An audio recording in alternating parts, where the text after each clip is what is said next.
I'm afraid I'm not at my best. I seem to have caught a cold somewhere. Anyway, I'll do my best. The last chance to talk about the ecstasy of giving. I chose the title Ecstasy of Giving in preference to the one that I was initially awarded, which was something like giving as a way of going beyond self-clinging, which of course is okay, but I wanted to give something a little more ecstatic and a little less cognitive, because I do think that we often speak of these things in overly cognitive terms, including me. So I'm going to speak very cognitively about ecstasy.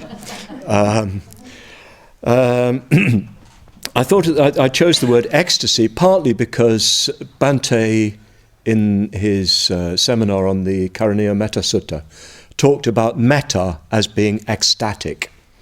And I thought that applies, well, to all skillful action, all skillful karma. And it's got two aspects to it. That the word ecstasy suggests, first of all, etymologically, it suggests standing outside oneself. It comes from a Greek root, which literally means standing outside oneself. And that, of course, has both a cognitive meaning and a more emotional one. Cognitively, it means standing beyond self. And I have spoken a certain amount over the last couple of days about giving as a way of transcending self-clinging, as a way of going beyond our fixation upon this artificial, imputed self. And so ecstasy connotes that to begin with. It suggests that in giving, we give up our attachment to self. If we give enough, if we give fully enough. But it also suggests the sense of being carried away, carried beyond oneself. When you're in an ecstasy, in for instance the mystical context, you're completely carried away by your experience, not just emotional experience, but your experience just carries you away. So I like the idea of giving as a way of being carried away. But ecstasy, perhaps in its primary connotation in our ordinary usage, suggests intense pleasure, intense joy. So I want to pursue that theme today and see where it takes us. I think there's a great deal to be said about pleasure in the context of the spiritual life, of the Dhamma life. Not going to say spiritual again, the Dhamma life. There's actually quite a lot to be said about pain, of course, as well. The Buddha started that great tradition. But there's a lot to be said about pleasure, about sukha. And I think we need to sort of understand more fully and deeply what is meant by pleasure in the context of a Dhamma life. I have given a series of talks on this at the LBC. A ramble several years ago was around the theme of the pleasure calculus, talking about the different levels of pleasure. I'm going to give you a little abbreviated tour of the theme and see if I can communicate what needs to be communicated. In the Buddha Dhamma, pleasure is conceived of on different levels. And these, of course, can be related to the levels of the niyamas that I was talking about yesterday. I'm not sure that you can speak about the pleasure experienced by the stone when it falls to the ground. Maybe poetically you can. I'm not sure that you can speak about the pleasure that the seed experiences when it flowers. Maybe you can. But perhaps only very metaphorically, analogically. But you can certainly begin to speak of pleasure when it comes to the level of manoniyama, when it comes to the the fulfillment of instinctual desire, desire which is not I-based, which is simply the desire of the body. At this level, clearly, pleasure and pain are major tools of survival. They're not infallible, but they're pretty good indicators of what is good for the body. An animal will naturally seek pleasurable sensation. It'll naturally seek food, which it will presumably will experience as pleasurable. And when it's had enough, it'll stop. Most animals will not gorge themselves. And again, most animals, most sensitive organisms will avoid pain and will move to get rid of it from their experience. And so clearly the experience of pleasure and pain at this level have an evolutionary function. They're rough and ready, not infallible, rough and ready guides to survival. If you avoid pain and follow pleasurable sensation, it probably means that you will survive as an animal. When it comes to the karma loka, karma niyama level, of course, the whole situation changes, because instead of there being simply an instinctive movement of the organism towards pleasure and away from pain, that pleasure and pain become objects of desire in themselves and become connected with the survival, not merely of the organism, but of the imputed self. Some of you haven't been here over the last few days. You'll just have to catch up. I'm sure this is simple enough. It's basic Buddhism. But the pleasure and pain become guides in our immediate responses to the aggrandizement, the stabilization, the making secure or not of the imputed self. And so our quest for pleasure and pain, not merely to do with the body, becomes to do with the self, this imputed sense or idea of a owner of our experience, and which our survival, the survival of which is the chief goal of our lives. So when we experience the satisfaction of our desires, of course we experience pleasure. When we experience the thwarting of our desires, we experience pain and frustration. And we experience that at the level of the body, obviously, and we very easily become attached to the pleasurable sensations and, you might say, negatively attached to the unpleasant sensations. And we begin to guide our whole intention and purpose in life around pleasure and pain, and even in a physical sense. But in the Buddha Dhamma, pleasure and pain are distinguished from, you could say, mental satisfaction and mental suffering, mental unhappiness. You get a distinction between somanassa and sukha, and domanassa and dukkha. Somanassa means manassa is mind.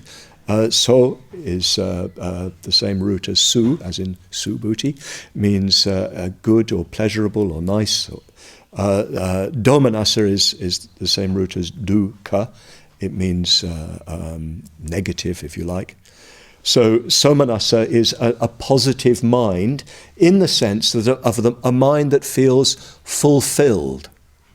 There's a sort of swelling of the mind because your desires have been fulfilled. It's not merely a sense of pleasurable sensation, as it were, on the skin, on the on the senses. It's a pleasurable sense of the expansion of yourself. And also, of course, a painful sensation of the diminution or checking of self. So you've got sukha, dukkha, which is to do with pleasure and pain in the merely immediately sensory sense. Then you've got somanassa, domanassa, which is this sense of fulfillment, satisfaction, or stultification, or checking of one's energies.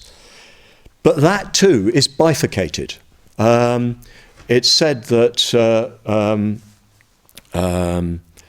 somanassa and domanassa can be merely to do with the temporary satisfaction of one's ego identity, one's quest for an ego identity. So you get some relief. You feel you've kind of achieved something, and you feel some solidification of your identity, or you feel you've been checked and you feel some diminution of it. But it can also mean a higher fulfillment. The distinction is made in terms of samissa and niramissa. This is a bit odd because in modern Indian languages, niramissa means a vegetarian. It literally means no meat. And samissa, or amissa sometimes, is with meat, meaty and unmeaty. If you like, fleshly and non-fleshly, as in the sense of the world, the flesh and the devil. Don't think about it too much. So some mental pleasures are connected with not merely the ego satisfaction. We've got what we want. Everybody's bowing down before us. Everybody is clapping and cheering when we give a talk. Or whatever, where you feel somehow enhanced at the level merely of self-clinging, self-craving, self-identity. Your self-identity has been affirmed. Of course, it can only be temporary, and that's the giveaway, isn't it? I'm such an old pro now. I'm not prone to this, but I remember giving talks early on. I'd be terribly worried about how people were going to receive me, and when it went well, I'd be sort of elated, and then after a while you'd feel a profound sense of disappointment or sort of lack. You'd achieved something which had given you some sort of affirmation, self-affirmation, which is pleasant, pleasurable. You feel good, and then after a while, come on, more. And it's not there, if you see what I mean. And then you start reliving what happened and remembering, the high points when everybody really clapped and cheered or something like that. Let's move off talk, shall we? So, but the sort of thing I mean, or the opposite, when you speak and it falls flat or worse than flat. I've done that a few times, and there's a profound sense of sort of loss of identity, even. Well, not necessarily profound, but a sense of loss of identity. You're not sure who you are. You don't quite like to look at anybody. So that's somanassa, domanassa as samissa, with meat, with the flesh. It's to do with self-identity. It's to do with either the expansion of your self-identity or the constriction of your self-identity. Sort of normal. We're all bound to experience that to some extent. But it's very subject to the worldly winds. When the worldly winds blow your way, then there's plenty of somanassa. When they blow against you, there's plenty of domanassa. When success and what are the worldly winds? Success, gain, praise, and fame. Yes, yeah. When they're blowing your way, you feel great, you feel good. You expand, your chest puffs up a little, and so on. And when the opposites blow upon you, you feel deflated, and you can even feel almost like a loss of identity.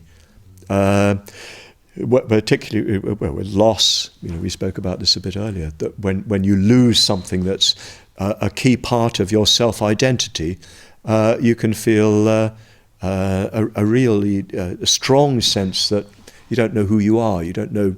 It's almost as if you don't exist. It's difficult for you to meet people.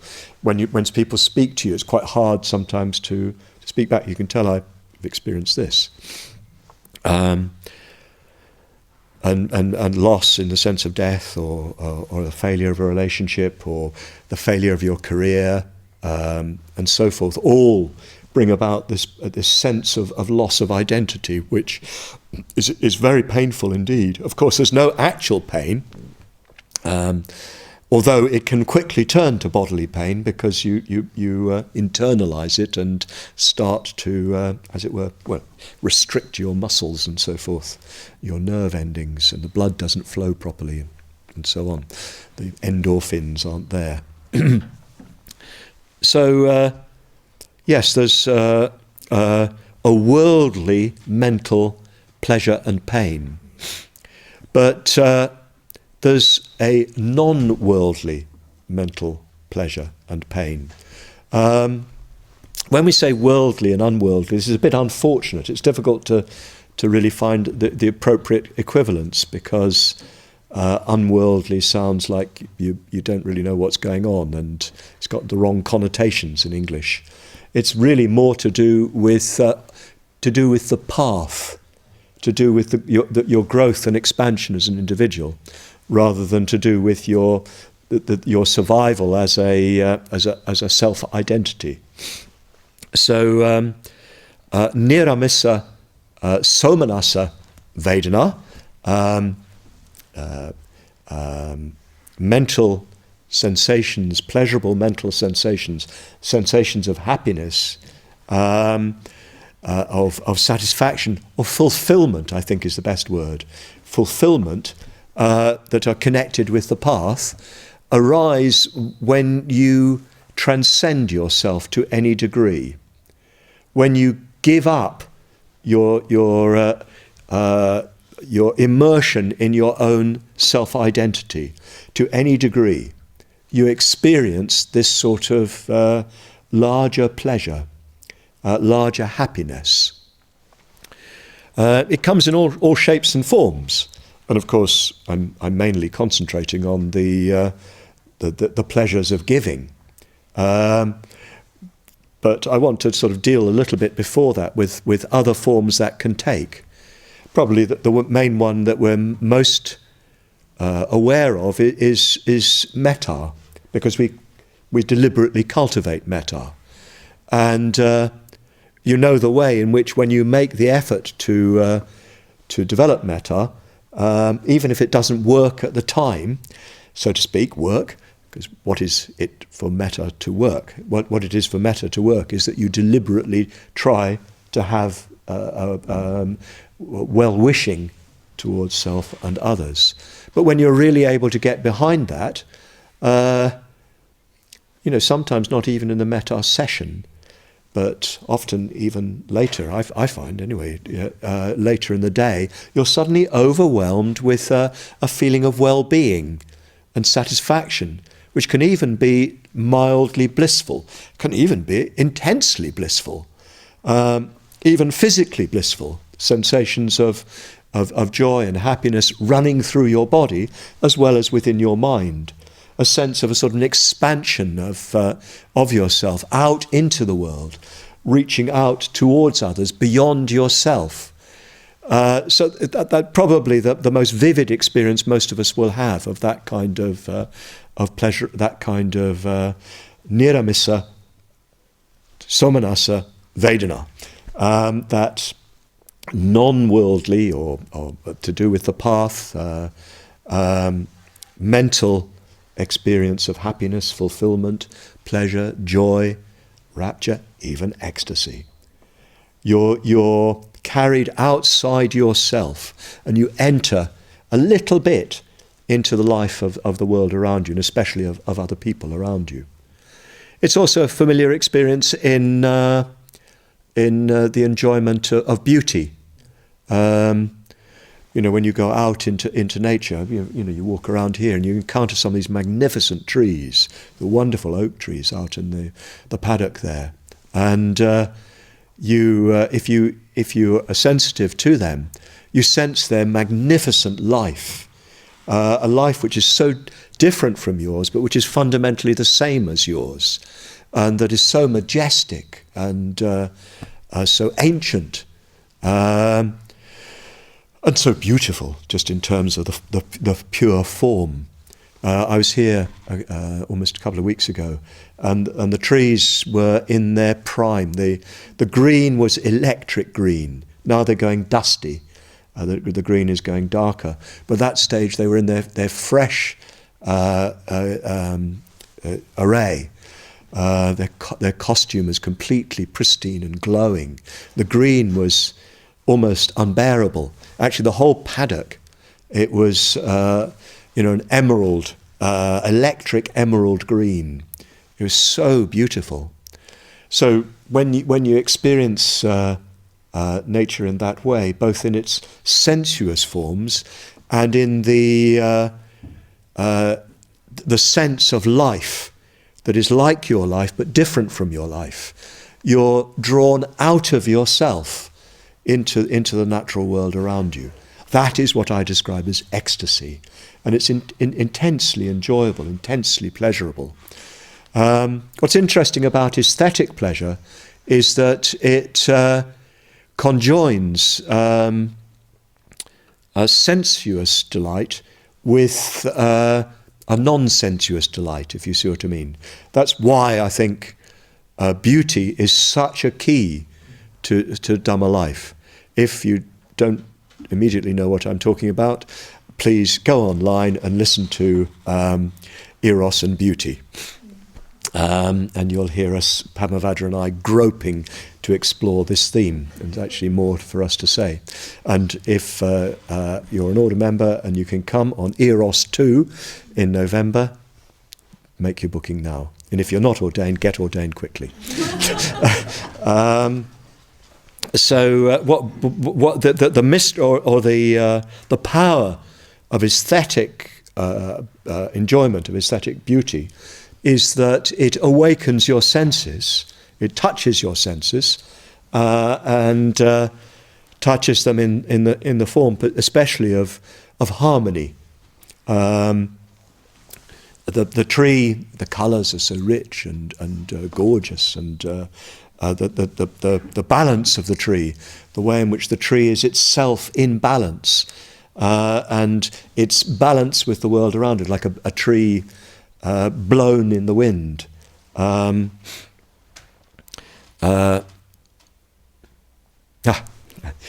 was half remembering a poem by A.E. Housman. It comes from north of here, doesn't it? On Wenlock Edge. On Wenlock Edge, the oak trees blow. Can't get it. Anyway, in the poem, you see the oak trees just flowing with the wind. So you get a sense of the harmony of nature, of everything intertwined with everything else. And you get a sense of extraordinary sensory pleasure, satisfaction.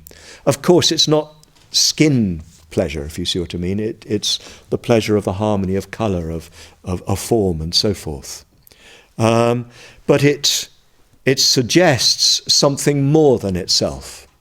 The harmony of the sensory world connotes a sort of deeper harmony. It touches upon a deeper harmony.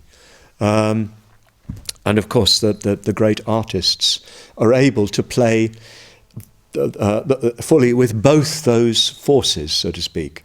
They're able to play with the beauty of the sensuous qualities of things, whilst communicating through those sensuous qualities that go beyond the sensuous.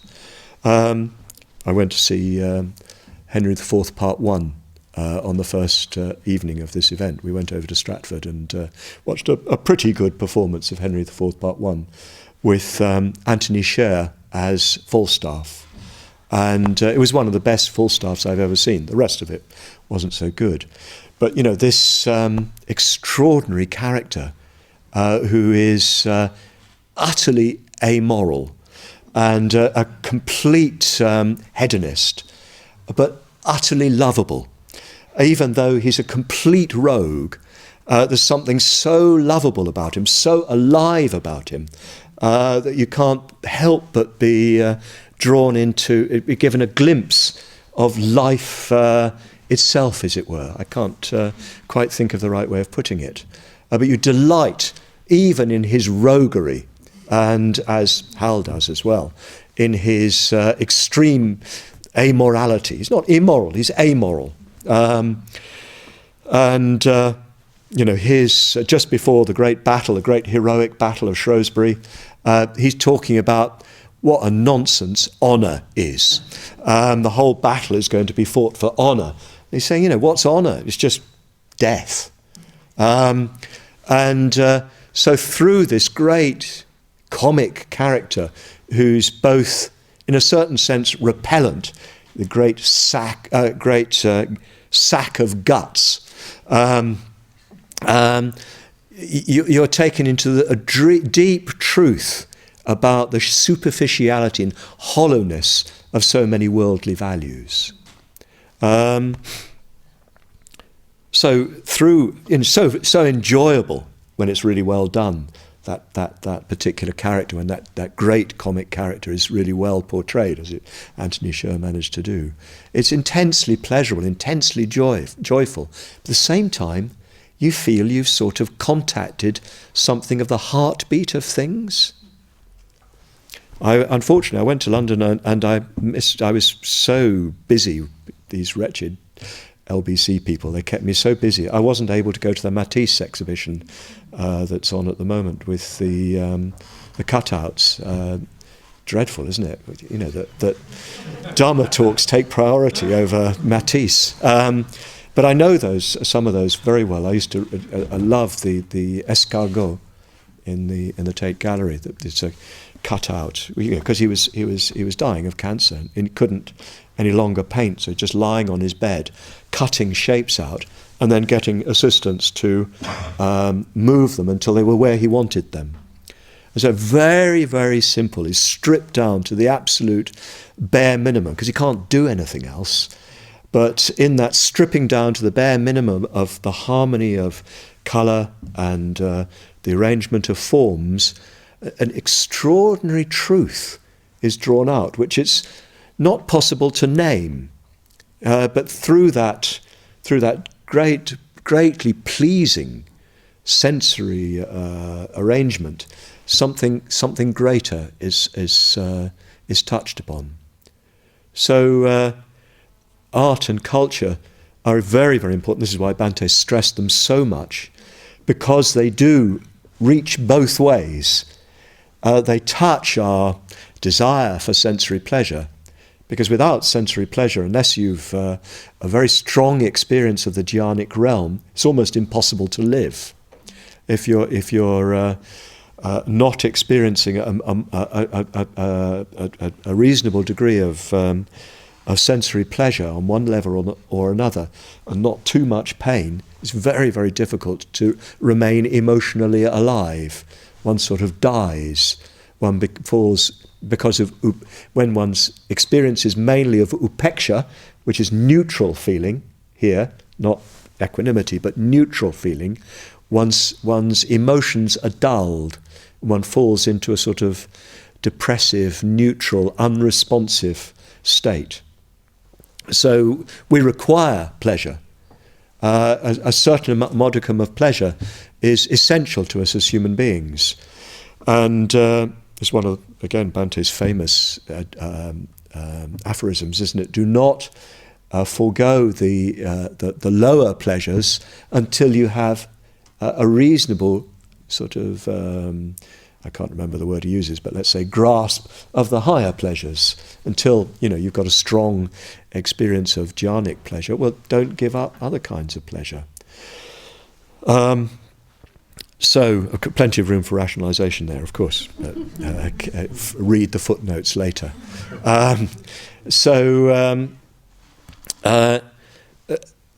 Art, aesthetic pleasure stands at the sort of cusp of the sensory and the suprasensory, of the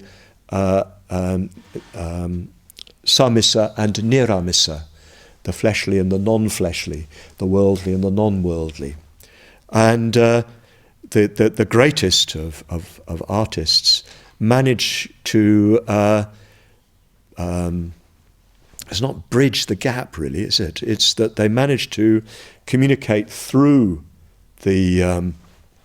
through sensuous form values, meanings that transcend the forms themselves. Actually, when I was in London, I did see an Arthur Miller play. It's not such a grim time that I had. The chairman I'm the president, so he has to make the president happy. Otherwise, the president can't function. Anybody from Adhisthana here? And so he took me out to watch a very good production of Arthur Miller's All My Sons. And it's a pretty grim play. It's like a Greek tragedy, really. But what he does in this terrible sort of unfoldment of dark forces beneath the surface of an ordinary Midwestern family, what he does is give you a glimpse of a higher possibility, of real friendship, of real companionship through the image of men at war together. And so even though there's a terrible sense of tragedy and in the context of a very satisfyingly communicated narrative, you get a glimpse of something vast which is never fully stated, if you see what I mean, but which you feel strongly connected to, and which leaves a taste that transcends the tragedy. So I could go on, I could multiply examples, but there's a sort of ecstasy in that. And I remember coming away from that play with Jnanavacha. It was in the park, it was in the Regent's Park Theatre. We're coming away from it, and I sort of begin with, I couldn't speak, because I was with the experience, which is not immediately possible to heave into one's tongue. So one just sort of stays with it. So the of course, a complex sensory experience throws one beyond the sense level, the merely sense level, to values, to meanings that are more than the sensory. So art and culture are extremely important because they give a strong sense of sensory pleasure, if you have a reasonable degree of attunement to that level of pleasure, but they connote something, or they throw you sort of beyond themselves to a higher beauty, a deeper meaning, and so on.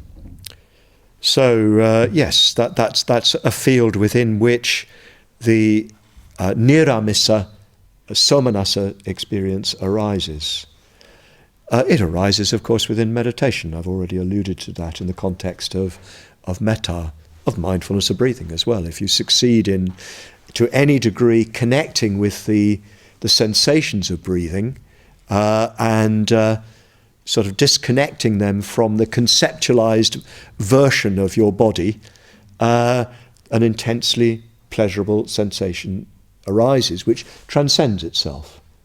I think this is the secret of that sort of concentrative exercise, is first of all to take it aesthetically, to enjoy the sensations of breathing. Most of us will find those pleasurable in themselves, but those pleasurable sensations of breathing, well, they give you an access to a level of pleasure which is beyond the physical senses. So you are, so to speak, ecstasized. You enter, if you're lucky, or if you do it right or whatever, if the circumstances are right, you enter the dhyanas, which are ecstatic.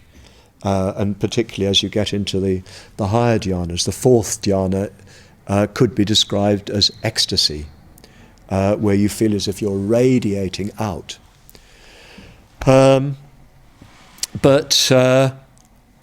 the problem for many of us is that we can't meditate all the time, and even if we could meditate, we're perhaps not yet able to get into that sort of ecstatic experience in meditation very often.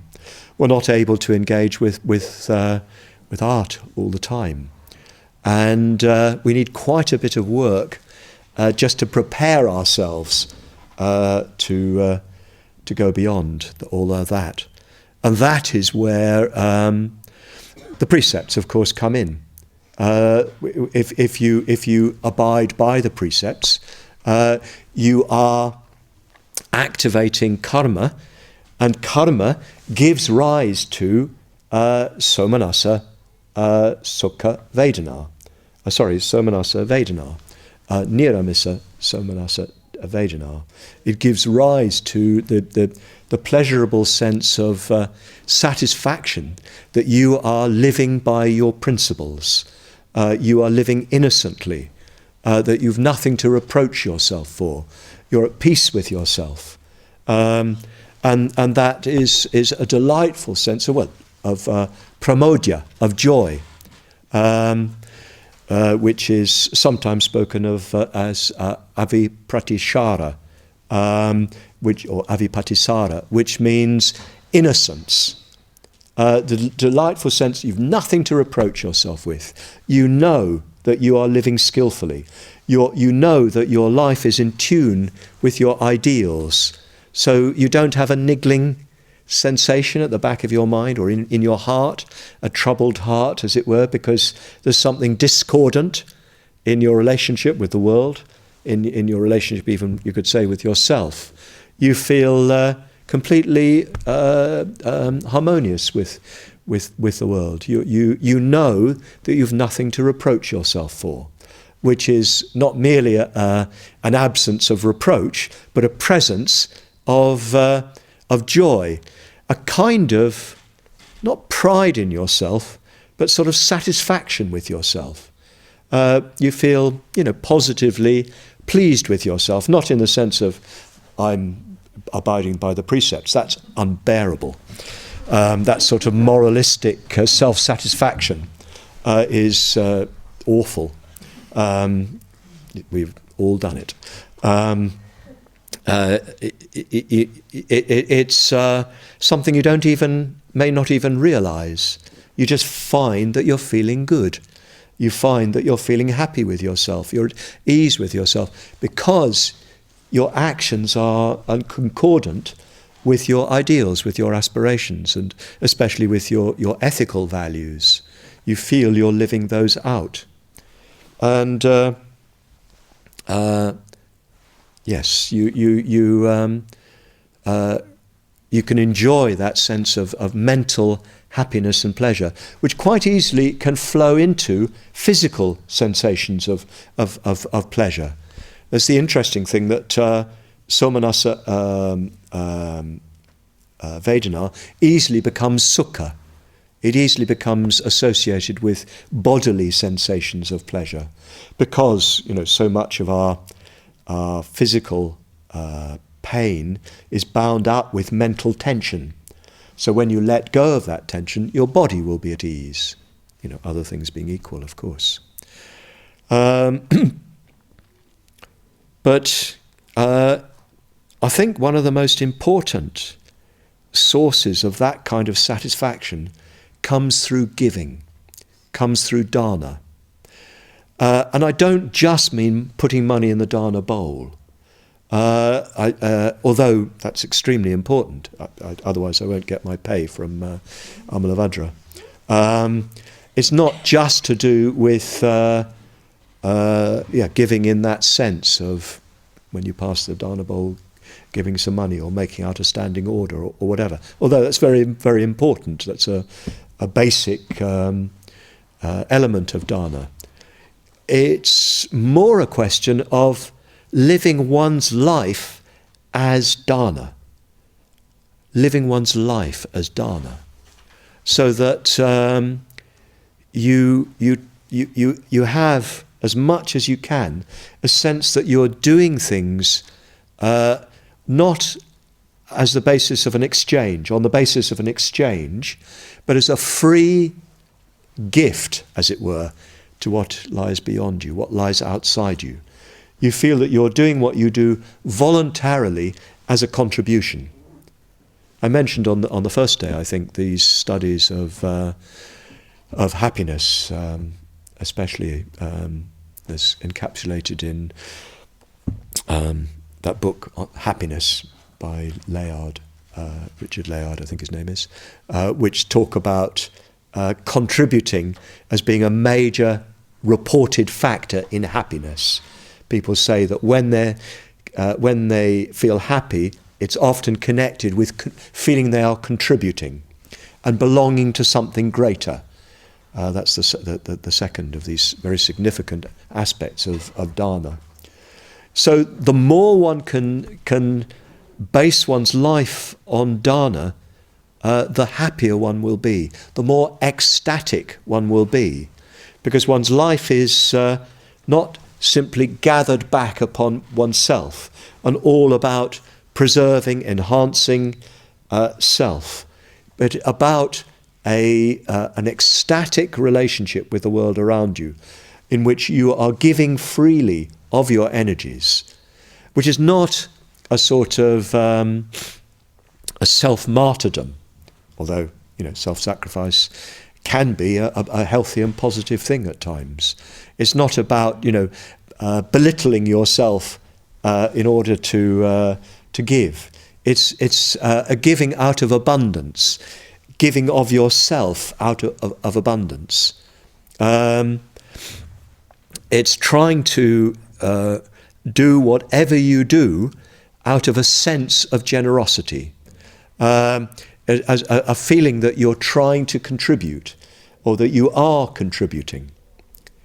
And it seems to me this is one of the most important things that we, in a movement such as ours, can contribute to the world. We can create a space, we can create a community, we can create an environment, if possible, even a kind of world in which is fueled by giving, which is fueled by generosity. I didn't unfortunately attend Vardaka's talk, because I was very generously giving my time to something important. But yes, I don't really know what he had to say. But it does seem to me that one of the things that we're up against is the commoditization of life. Life conceived of as an exchange. The market made into a philosophy. Not merely, a sensible way of regulating the exchange of goods at some level, maybe. But it becomes a meaning of existence, justified more and more weirdly by all sorts of neocon and other forms of ideology. It seems to me that is the death of happiness.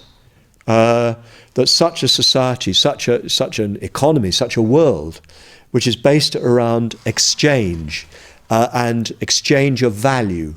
I will give you this if you give me the equivalent value, whether monetary value or exchange of goods. A world in which you do not give anything away except for its value, or if possible, more than its value. The commoditization of life. And it goes very deep and is going further and further.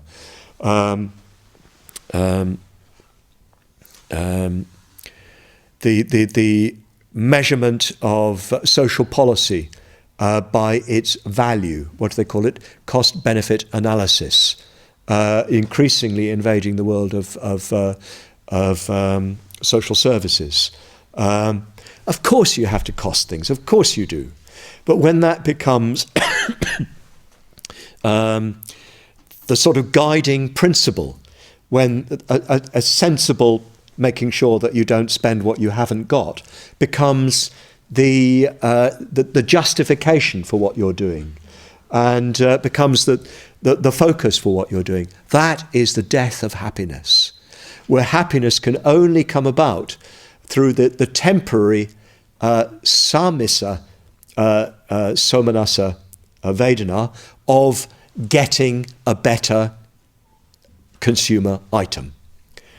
And, so that you feel for a while a sense of happiness, of fulfillment, of expansion, because you've got the latest, the biggest, the fastest, the most versatile, whatever it is. And of course, technology, with its huge, extraordinary, rapid progress, gives a market economy, in this sense of not merely a market economy, but a market religion. It gives it its sacrament. And we are being manipulated by a quite explicit understanding of the way this works. A successful market economy or marketing program knows that we will get some satisfaction from getting the latest and newest and best. It also knows that satisfaction tails off because it's a worldly pleasure. It's a wind. Just suddenly the wind has blown an iPad into your lap, and they quite consciously pace their sales programs. This is well documented. They know that after some time, after about 6 months, you'll have got used to your iPad, and it will no longer be every time you look at you, I've seen Apple users. They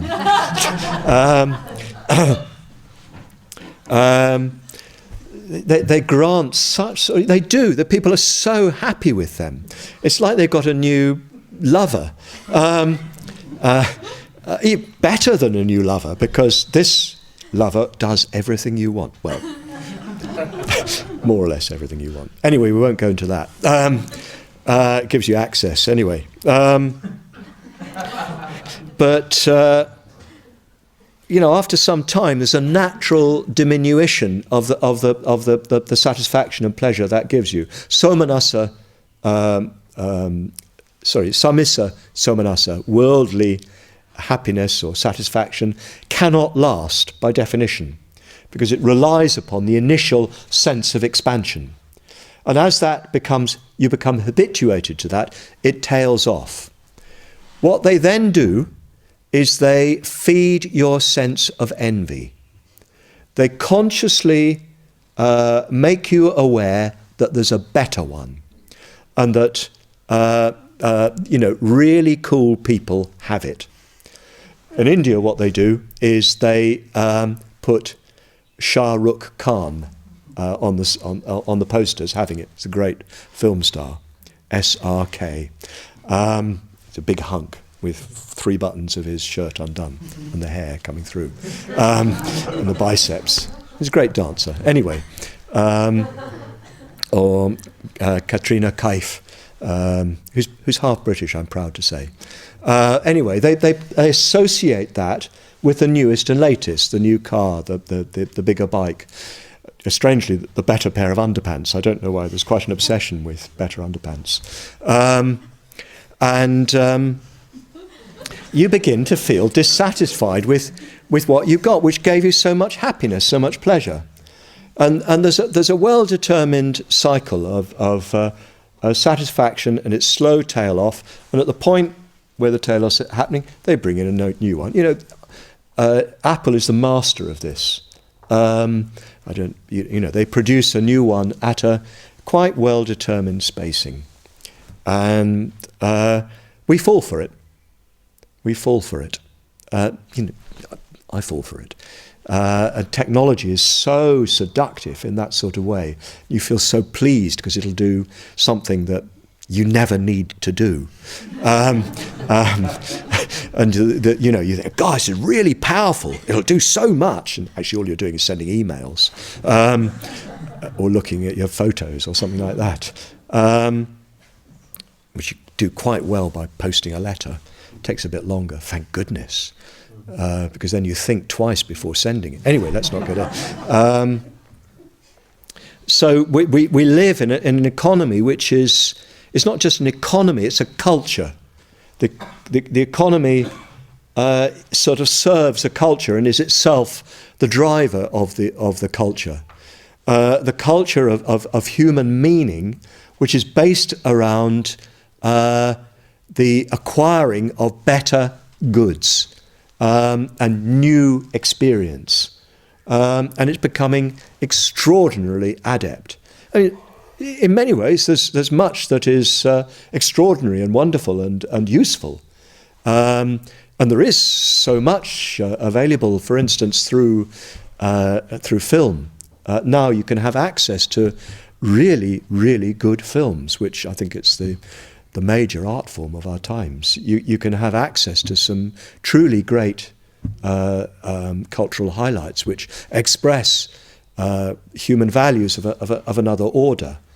But the regular seduction of the thing is just playing into and keeping alive our sense that we can have happiness on the worldly level. And so what a movement like ours really needs to stand for is the opposite of that, or not the opposite, as it were, on one level, but the higher counterpart of it, if you see what I mean. And I would say that is dana. It's Shila in general, but especially dana, that our conception of our relationship with the world around us should be one of generosity, of dana. Our interaction with others should be one of dana, of entering freely and generously into our human relationships. As much as possible, giving our time, our energy generously, and giving whatever goods we have, whatever surplus we have, and realizing we need less than we think we do, giving that to others, especially to the project of expanding this dana society out wider and wider. I feel extremely fortunate myself because when we started the movement, and I was around sort of pretty much at the beginning of it all, we didn't have any money, and we were a bunch of sort of not hippies exactly, but sort of post-alternative society types who didn't really believe in money and all that, and who took great pleasure in squatting and living on. I used to live on £2 a week, and I didn't know what to do with it all. Living simply, eating simply, getting your clothes second hand, and we used to take great pleasure in that, a lot of enjoyment in it. The idea at the time, Bhante very explicitly said, was give what you can, take what you need, is an old Marxist adage, isn't it? From each according to his capacity, to each according to his needs. So we tried to live something on that basis. And when people did start to be supported, the idea was that you weren't being paid, you were simply being given what you needed in order to survive. And you accepted that wasn't going to be on a level with the wider society around you. You rejoiced in the fact that it wasn't at that level. You rejoiced in the fact that between you had everything that you needed. And I'm extremely fortunate. I've only done 2 years gainful employment in my whole life.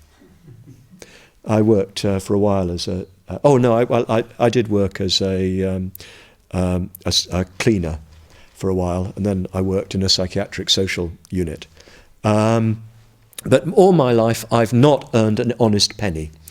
Apart from that, I've simply lived on support, and I'm fortunate that money has never been a problem for me. My parents were comfortably off, but not rich, which is a curse, being rich, and they weren't poor, and they didn't have a sort of a fear of being poor or anything like that. So I was always brought up with the sense that money's not a problem, although it wasn't in abundant supply, which I'm very grateful to my parents for. And, for the opportunities that came to me through, my particular social background. So fortunately, I never had a sort of complication with money, never identified my well-being with the amount of money that I've got, which is a problem, I know, for some. And that needs to be looked at. If poverty, I see this a lot in India, poverty is connected with lack of self-worth, often in the Indian context. And clearly that needs to be confronted. But I've derived tremendous joy from feeling that whatever I did freely. I did not because it was paid for, it was a way of getting earning my keep, but it was simply what I wanted to do. Not always what I absolutely wanted to do, but I willingly did it because it needed to be done. To a concession to the language of the Northerners here, it needed done.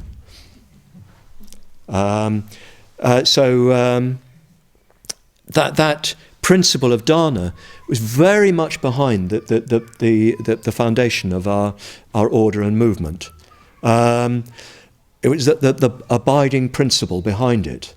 I was just talking to Ratnadharani earlier, who was the coordinator and driving force behind the creation of this place.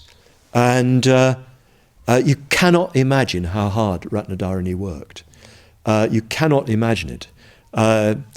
Yes, Tim knows all about it. Just completely giving herself to the task, which we really needed to get it done quickly because we needed to get Bhante here, and we needed to get it quiet for Bhante as quickly as possible. So it was as least disturbing for him as possible. And Ratnadharani and many others, such as those present, Tim present, gave themselves really freely and generously to getting it done. It's so characteristic of our whole movement. So what I want to suggest from this is that this is revolutionary. This dana world, a world in which you live simply to give, and that if you're supported, if you gain money, it's so that you can give. You never feel this is this is what I'm worth, or this is what I'm owed. Of course, you sometimes do when you fall out of sorts and so forth. But at your best, you never feel that. You feel this is what I'm freely doing, and yes, I've got what I need for it, or not got what I need for it. My generation, the movement was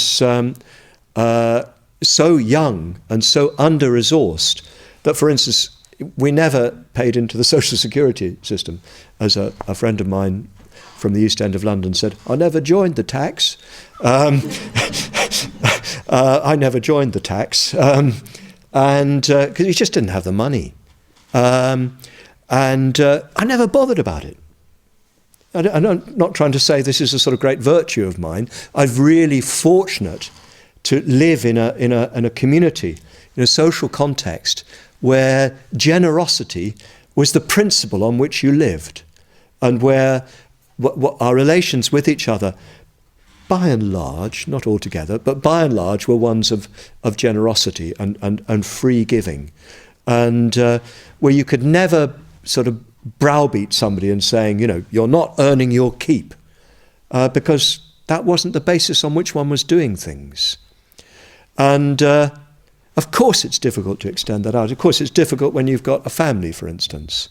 But I think the principle can still be extended into our lives in whether we're able to live in a sort of dana economy in its most chemically pure form, or we can't. Try to live in a way in which one's life is a gift to others, even a gift to oneself, but above all, a gift to the Dhamma. That what you're doing is a way of bringing into the world these highest and most radical values that the world so badly needs, so that you feel you're serving that, you're giving yourself to that, and you're giving yourself freely without any sense that you're owed anything for it. If you can work like that, if you can live like that, it's a tremendous joy, a tremendous freedom, a tremendous ecstasy. You stand outside yourself. And though, I have to say that my time in the order and movement has been, of course, had its ups and downs. And, when it's down, it seems pretty bleak at times. But on the whole, it's been an extraordinarily satisfying experience to live and work on the basis of dana, to see one's life as a giving of oneself. And I'd really like to see this principle promulgated and rejoiced in as an alternative to capitalist society. I think that's the essence of it. It's the alternative to capitalist society is an ethical society, but where, if you like, economic relations are concerned, dana should never be far away. And one should never be far from feeling that one's doing what one's doing because it's a gift, it's a contribution. Even if you're doing something quite apparently menial. I remember a wonderful description that Bhante gave in one of his travel letters. He was in Siena. I didn't talk about that here, I've talked about it recently. Anyway, he was in Siena and was taken short. So he went, he needed to go to the toilet, for those who are not English. He went to a public convenience. Sorry, this is going to be a lavatory story. Went down the steps into one of these underground public conveniences, which are very good in Italy, or were at that time. And of course, at the bottom, there's a quite elderly lady in black, sitting on a chair, with a table beside her, with a saucer, and she's the responsible person for these toilets. Ladies on the right, gents on the left. So when Bhante comes down, she immediately leaps up, she rushes into the toilet, she cleans the seat, and then bows him into the toilet, and then waits for him to come out. As soon as he comes out and goes to wash his hands, she presents him with a towel. And then, of course, he drops some coins in her saucer. But he said, completely convinced that she wasn't doing it for that sake. She was taking pleasure and pride in what is, in a certain sense, a quite demeaning activity from a certain point of view, particularly from the Indian point of view. She was able to do what she did with a real sense of generosity, of grace, and of human connection. And Bhante, remarked on it as an extraordinarily inspiring experience, and as a real example of how life should be lived. That whatever you do, even if you have to work in Tesco's and stack shelves, stack them well, stack them with pleasure, with joy, and to the best of your ability. If that's what you have to do, try to feel that even in the menial tasks that you may feel forced to take, menial in the common view, that you're forced to undergo, do them with a sort of joy and a certain pride and a kind of generosity. So that your interaction with the people in the situation you find yourself is a generous one. Of course, you can't always be giving, and you're not sort of giving to the point at which you're ragged. But then you need to withdraw and recuperate and restore yourself so that you can be fresh and alive again. But I think this is the antidote to the strong trend of our consumer-driven society, with its strong basis in a monetarization of all human interaction, and its commoditization of every act, so that if it's not a good, it's a service, and that service is commoditized. It's given a certain value. A cost-benefit analysis is applied to it. But let's just defy that. Let's reject that as our act of revolution, as our act of rebellion. Let's reject that mode of consciousness, because it's a mode of consciousness, isn't it? Which is simply connected with a sort of orderly interaction of selfish beings.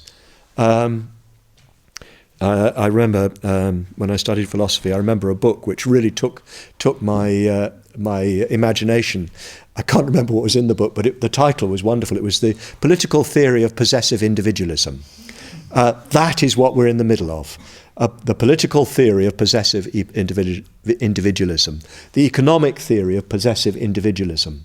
And our task as a Sangha is to defy that, both in our internal relationships with each other, to live generously with each other, and in our external relations with the world around us, to, even when we're forced into a commodity exchange, to invest in that a generosity of spirit, to make connections, make human connections. Human beings want to connect, and they get used to not connecting. And if you can defy that and insist, well, not insist in an unpleasant way, but if you can break through that with a human connection and not just say but feel some real gratitude, even when somebody's simply exchanging a good with you for your money, I think it's a really revolutionary act.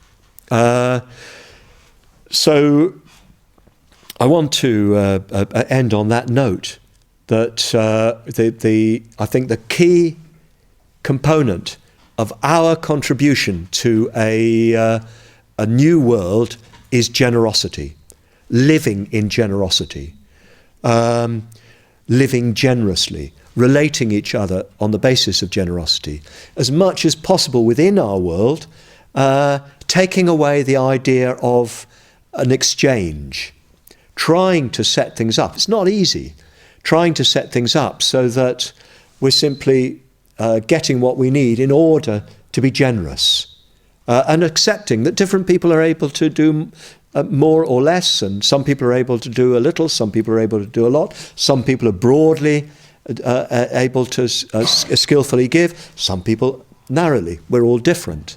But it doesn't matter. We're not rewarded according to our product, if you see what I mean. We're not rewarded according to the extent of our generosity. You know, like you often get with charities, don't you?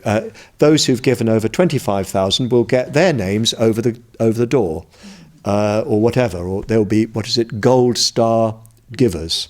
You know, you get this whole system of pseudo rewards, which undermines the notion of generosity.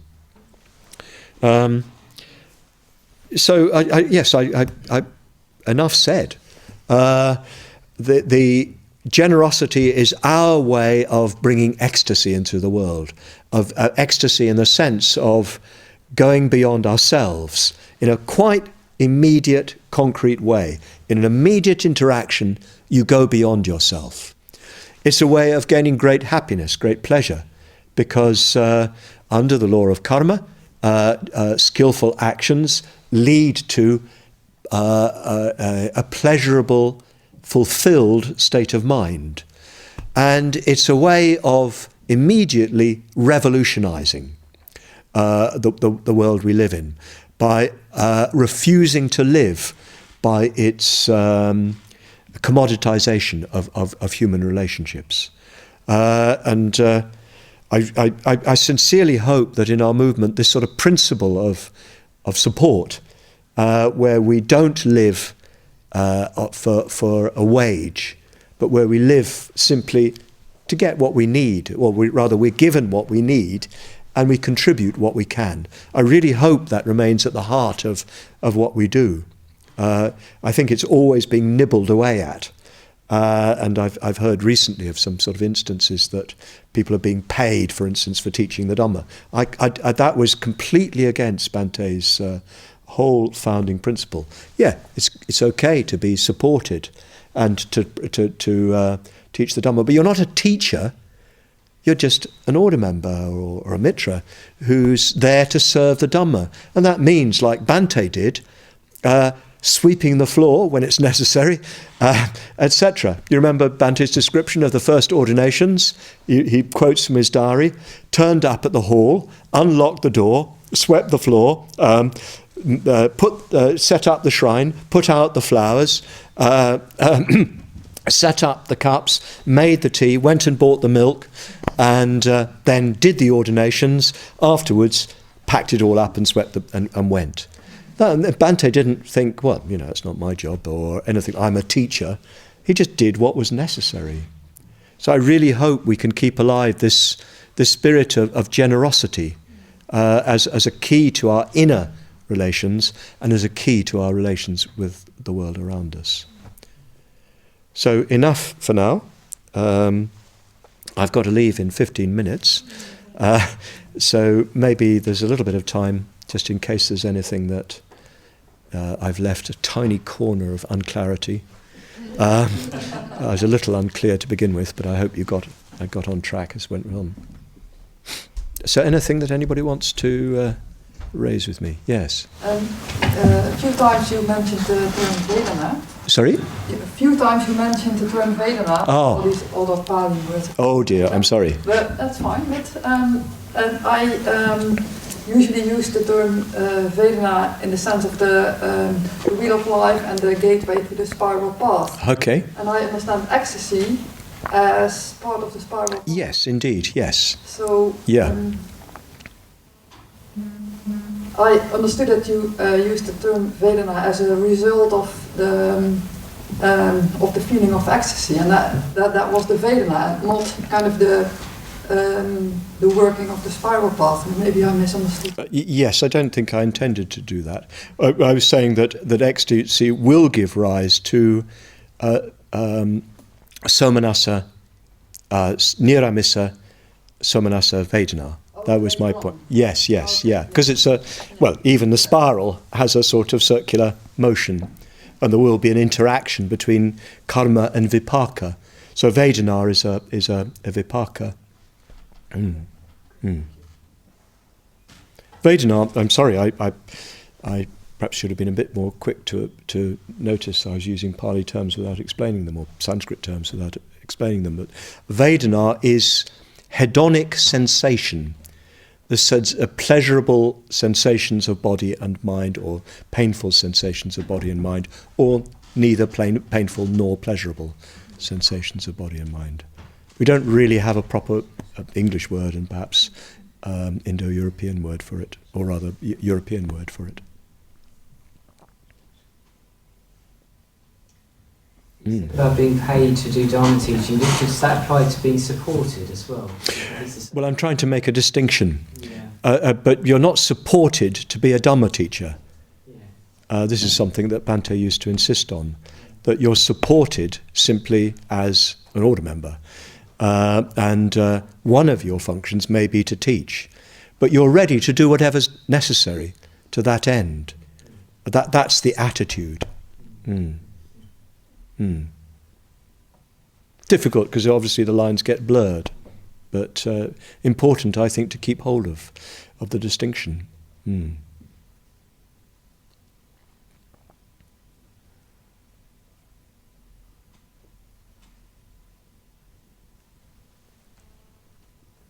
I would like to ask, I would just like to say, I'm working on mudita. Ah. It's in my mind, and that That's one of the reasons I came and wanted to listen to you. Oh dear. talk. Yeah. And I think one of the most beautiful joy Ah. in life is to rejoice in somebody else's Yes. accomplishment. Yes. In Yes. Yeah. somebody else's Yeah. success or Yeah. Yeah. Yeah. talents. Yes. If, Yeah. if you find that it's not just. Yeah. Yeah. Even if it's our enemy. Yeah. Yeah. Yeah. Yeah. Yeah. Well, that's very generous, isn't it? Yes. If you do, exactly. because you're overcoming your sort of self attachment. Because the ungenerous response is jealousy, but yeah, the generous response is mudita, rejoicing in merits. Yeah, yeah, yeah. Well, I hope you got what you wanted. Yes, absolutely. Thank you. Yes. Well, you should rejoice in merits. You know.